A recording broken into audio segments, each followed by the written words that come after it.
इस लड़के ने गलती से बीन्स को टेबल पर गिरा दिया, जिससे लड़की का चेहरा बदल जाता है और वह झट से उठ खड़ी होती है। लेकिन उसने देखा महिला का चेहरा ठंडा था और उसने उन्हें बुरी नजर से देखा। फिर उसने अपने बालों को बांधा और फिर लड़की को जोर से थप्पड़ मारा। महिला ने उसकी गर्दन दबा दी।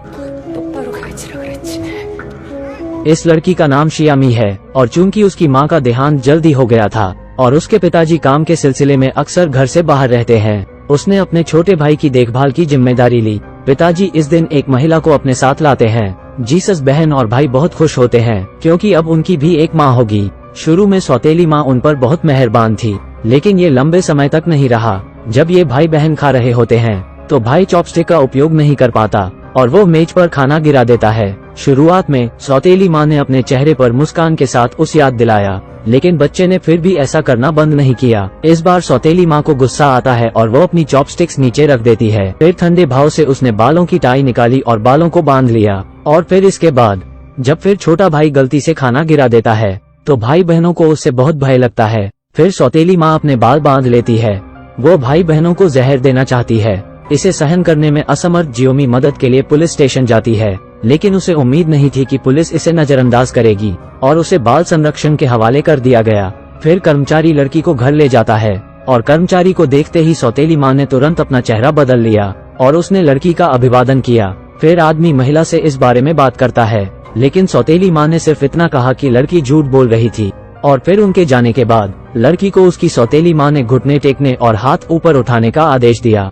फिर सौतेली माँ उसे घसीटते हुए शौचालय में ले गई और फिर भाई ने अपनी बहन को अगले दरवाजे से चिल्लाते हुए सुना। भाई ने अपने कान ढक लिए और वो कांपने लगा। फिर शाम को सौतेली माँ ने पापा को बताया कि आज क्या हुआ है, लेकिन पिताजी ने कहा जब तक डीएस नहीं आता है अन्यथा आपको सहायता प्राप्त नहीं होगी। अगले दिन शियामी मदद के लिए अपने शिक्षक के पास जाती है और शिक्षिका ने उसके गले पर निशान देखा और उसने लड़की के बोलने का इंतजार नहीं किया और उसने कहा कि उसे कुछ काम है और वह चली जाती है। फिर इनके के पास कोई विकल्प नहीं होता है और फिर उन्होंने बाल कल्याण एजेंसी से भी सहायता मांगी। आदमी ने शियामी का अभिवादन करने के लिए अपना हाथ बढ़ाया, लेकिन वो डर से कांप रही होती है। आह जेंग देखता है कि लड़की में कुछ अलग है, इसलिए वो अपने भाई बहनों को हैमबर्गर खाने के लिए ले जाता है। भाई ने अपनी बहन को हैमबर्गर खाते हुए देखा और वह उसे देखकर बहुत डर जाता है। मेरी बहन खतरे में है और वह आ रही है। इससे वो हैरान हो जाता है। उसे समझ नहीं आ रहा था कि भाई ऐसा व्यवहार क्यों कर रहा है।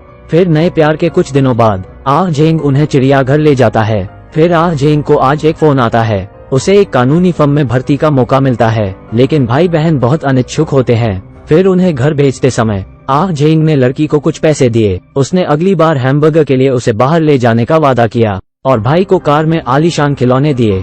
फिर जाने से पहले लड़की ने आह जेंग से उसका बिजनेस कार्ड मांगा। फिर भाई बहन आज घर आ जाते हैं और यह बिजनेस कार्ड सौतेली माँ को मिला जाता है और उसे शक है कि लड़की उसे फिर से रिपोर्ट कर रही है, इसलिए वो फिर से हेडबैंड उतारती है और लड़की को शौचालय में घसीट ले जाती है और बहुत मारती है। और फिर अगले दिन लड़की क्लास में अचानक बेहोश हो जाती है और उसके कानों से खून निकालने लगता है। ये पता चला कि कान का पर्दा सौतेली माँ द्वारा छिद्रित किया गया था। शिक्षिका ने आह जेंग से संपर्क किया और अस्पताल आ गई। फिर वो बिस्तर पर लेटी हुई लड़की को देखता है। तभी उसे एहसास हुआ कि लड़की ने जो कहा वो सच था।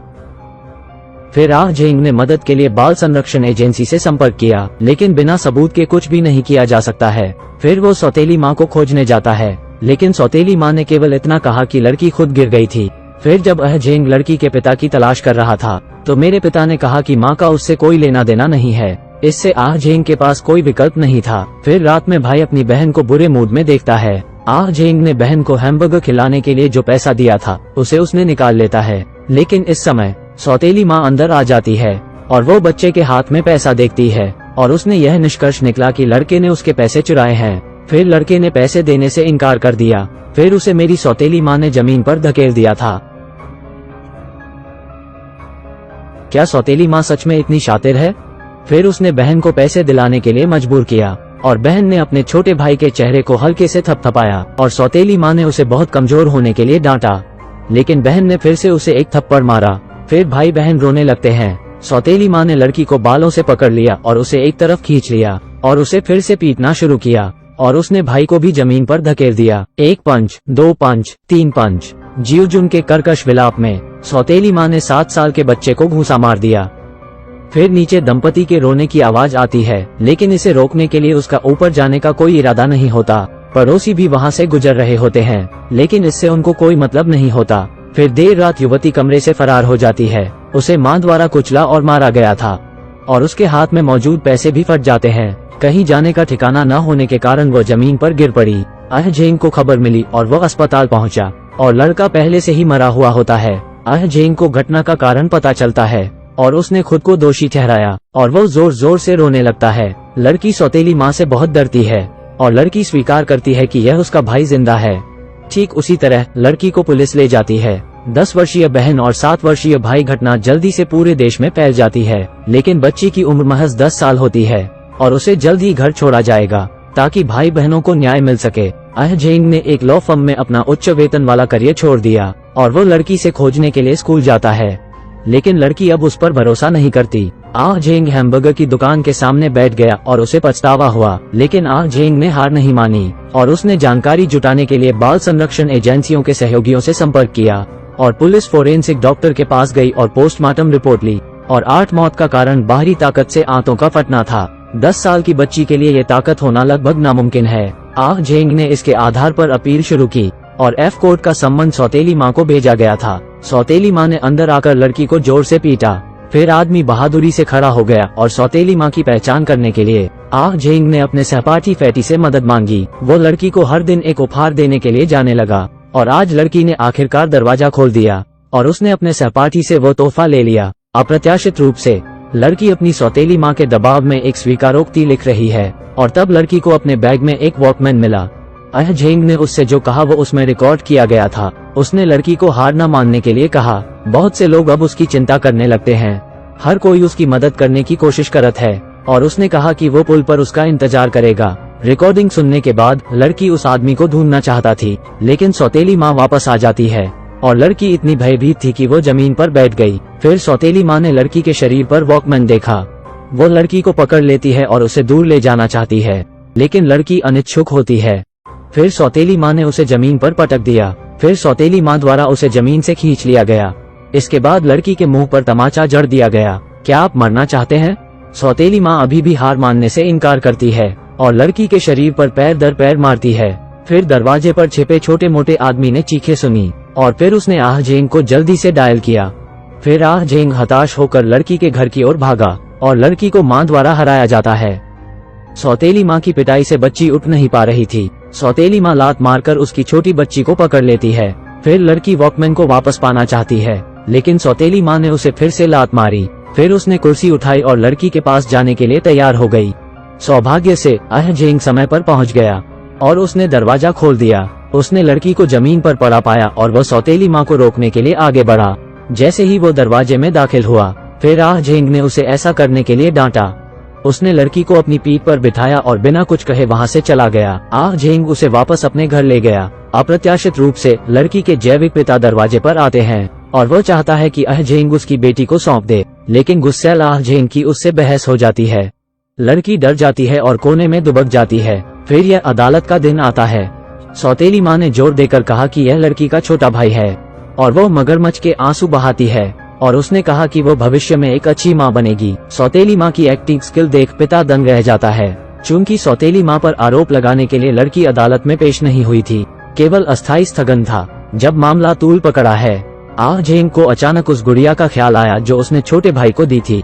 इसमें बिल्ट इन रिकॉर्डिंग फंक्शन है। आह जेंग तुरंत कचरा निपटान संयंत्र के लिए गाड़ी चलाकर जाता है और उसे कचरे के पहाड़ों का सामना करना पड़ा। फिर दुर्गंध के बीच उसने खोजबीन की और फिर दिन से रात तक वो थक कर जमीन पर गिर पड़ा, लेकिन अभी तक उसे कोई गुड़िया नहीं मिलती है। फिर अगले दिन अदालत में लड़की ने अदालत में गवाही दी। उसे विरोधी वकीलों से पूछताछ का सामना करना पड़ रहा है। लड़की ने अपना सिर नीचे किया और कुछ नहीं कहा। जब वकील पूछता है कि क्या उसने कभी अपने छोटे भाई को प्यार किया है, तो लड़की ने उस समय के दृश्य को याद किया और वो कांपने और रोने से खुद को रोक नहीं पाई। जज ने देखा कि लड़की सवालों के जवाब देने में असमर्थ थी। उसने स्थगन का प्रस्ताव दिया। यदि आप अभी भी अगली बार नहीं बोल सकते हैं, तो वो गवाह के रूप में अयोग्य हो जाएगी। इस समय फैटी गुड़िया लेकर यहाँ आ जाता है। ये बहुत पहले नहीं निकला था। उसने देखा कि लड़की की सौतेली माँ गुड़िया को गिरा रही है, तो वो उसे उठा लेता है। और वापस अदालत में वो आह जेंग को गुड़िया दे देता है। लड़की उस गुड़िया को देखती है जो उसके भाई को पसंद थी जब वह जीवित था। फिर लड़की ने उसे गले लगाया और फूट फूट कर रोने लगी। आह जेंग के प्रोत्साहन के साथ लड़की ने आखिरकार अपनी सौतेली मां के खिलाफ गवाही देने का साहस जुटाया।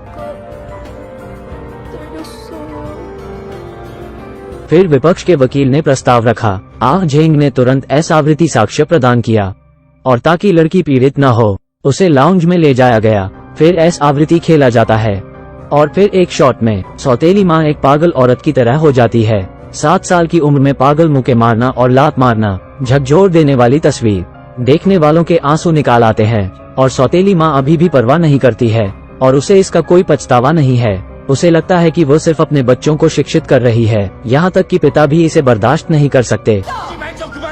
आह जेंग के आरोप के तहत सौतेली मां धीरे धीरे उन्मत्त हो जाती है। फिर महिला को पकड़ लिया जाता है। अंत में सौतेली मां को क्यू अपेरेंटिस एक्स के रूप में 16 साल की सजा सुनाई गई। पिता ने सौतेली मां से की सांठगांठ से 5 साल की सजा दी। फिल्म को वास्तविक घटनाओं से रूपांतरित किया गया है। हकीकत फिल्मों से कहीं ज्यादा चौंकाने वाली होती है।